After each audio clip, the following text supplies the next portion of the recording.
mycology and structure of the mushrooms, which is going to be more important if you are growing mushrooms outdoors. If you're growing mushrooms indoors, it's more likely that you know what the mushroom is going to look like that you're expecting to grow. If you grow mushrooms outdoors, it's important that you know what the mushroom looks like, because it may, a wild mushroom may show up, and you don't want to mix in a wild mushroom with your cultivated mushrooms, especially if the wild mushroom is toxic, and then that might ruin your reputation. So it's important to understand how these mushrooms look. Not all mushrooms have this cup. Some mushrooms like amanita mushrooms, or some mushrooms like paddy straw mushrooms may come out of the cup. But not all mushrooms have that. And then we have this ring that protects the gills. Generally, the ring will be attached to the cap until the cap is mature enough to release spores, and then it will detach. And then some mushrooms like shiitake will have scales on the top. Also, chestnut mushrooms and things like that will have scales or little pieces on the top of the mushroom. So mushrooms grow and reproduce by spore. I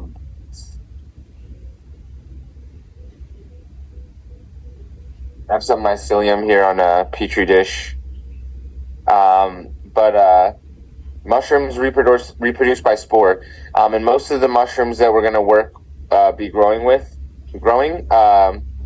they produce by basidiospores they need two spores to connect. And when the mycelium connects, when the hypha connects, it creates mycelium, like we see here, that's capable of then producing mushrooms from here. So once the mycelium is fully grown and it's grown out through all of its food, is generally when it's ready to produce its mushrooms. Like it ran out of food, or also if it becomes too saturated with water, if it gets really wet, that may also be a reason why it wants to produce mushrooms. Or if it gets shocked, physically or literally, like if it gets shocked from falling down, and it may want to grow mushrooms. Or if it gets shocked from electricity, it may want to grow mushrooms. So there's a lot of different reasons why it may want to start growing mushrooms.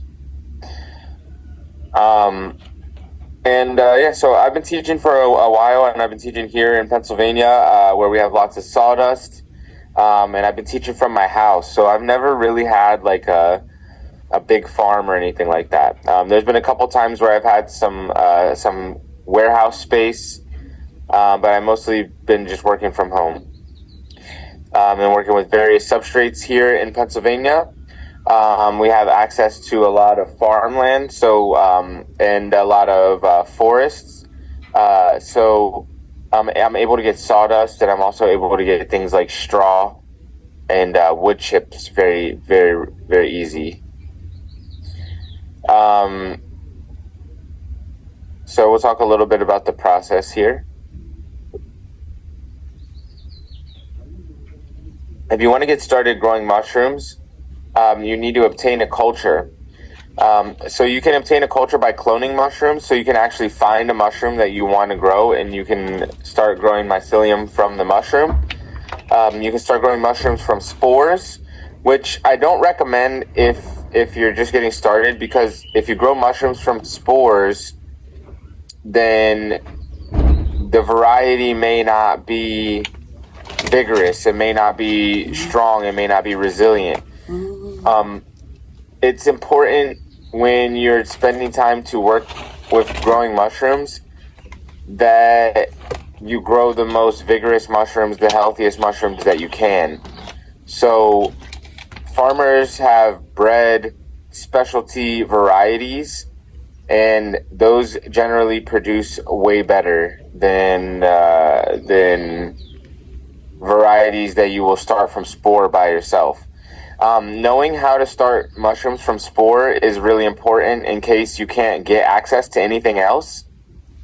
because if you find the mushrooms growing near you, then you can always restart them from spore, but you can always restart them from clone as well, which may provide you with better harvest, better yield. So culture distributors is going to be the most reliable way. Is finding somebody that is able to produce good cultures and good spawn. So we do that here in the lab in Pennsylvania. We'll start cultures just like I mentioned from clone and from spore, and we'll also expand our cultures into liquid, where we'll be able to share them and sell them in syringes. And this was really my first business here. 11 years ago, I was selling these syringes on the internet for $10 a piece, so people can buy all of the different varieties of mushrooms that I had available. So this is what my lab generally looks like, where I work with cultures. I utilize these HEPA filters that are utilized in hospitals here in the U.S. They put these in the ceilings in the hospitals, and the good ones will have a fan built in, so you can just plug them in to a power source, and air will blow through, and you can work in front of it because it'll clean the air, but it'll also blow all the contamination out of your way. And some people may look at this and think, oh no, this is not for me. I don't know about working with a lab and all this kind of stuff, which is okay, because you don't need to, buy the big HEPA filter. When I first started working, I started working in a little box like this that I cut holes in it, so that I can clone mushrooms and I can start spores. And then I eventually built a HEPA filter by building a box that I could attach the HEPA filter to, and then I put a fan in the back of it to blow air through it, so that I could have clean air and do my work. So we work a lot with agar, as far as like working with cultures. Like I showed you, this dish is an agar dish, which is basically like a nutrient gel that's made from powder that's extracted from seaweed. So I'll mix this agar with coconut water. I started doing this. I learned this from a Thai farmer, and I started doing this because it works really easy. If you when the mushrooms are small like this, they really rely on like sugar. Sugar is a really good food source for mushrooms whenever they're first starting. So the coconut water has sugar, but it also has other nutrients. When I'm making my agar, I will generally mix 1 liter of liquid with 25 grams of agar to create the mix that I will sterilize to use to make petri dishes. So you can buy a lot of different types of agar powder, but agar is agar. So I will always do 1 liter of liquid to 25 grams of powder. So when I'm working with coconut water, I just do 1 liter of coconut water with 25 grams of agar powder, and that makes me my petri dishes every time. But again, you can use any kind of sugar water, so you can mix some syrup with water. If you have like sorghum syrup or honey, I will do about 60 milliliters of syrup per liter of water, and then mix that with the 25 grams of agar to create a nutrient mix for my mushrooms. You can also use things like potato starch. You can boil potatoes and use the water from that. You can boil grains and use the water from that, mixed with a little bit of sugar, to create your petri dishes as well. As long as you can sterilize it. If you have a pressure cooker or something like this that you can use to sterilize it, and you don't need anything fancy, you can use any kind of pressure cooker. Here I use these petri dishes. They're like plastic material, and it comes sterile already. So they come in these plastic sleeves, and they're already sterilized when I get them. so I can pour the agar in there. But if you don't have access to get something like this, you can use any kind of glass jar, and you can pour the agar in there, and you can sterilize it inside of a pressure cooker. So you can use any kind of glass jar that you can put into a pressure cooker to make your petri dishes. So you have to sanitize. You got to keep things clean whenever you're working with mushrooms. So there's a couple ways that we'll do this. We have to keep our substrate clean so that we don't grow a bunch of contamination. So we work with pressure cookers, and just like I said, you can use any kind of pressure cooker that you would use for cooking. As long as it can reach at least 10 psi, you should be good. And psi stands for pounds per square inch. Oops. And also, if you can get access to hydrated lime, this is something that you can use to raise the pH in your water, to pasteurize your material via pH by adjusting the pH, and that only takes 1 day. You can also submerge your material, like your wood chips or your straw, under water, and I would do that for maybe 5 to 7 days. And this will ferment it and makes it accessible for you to use it.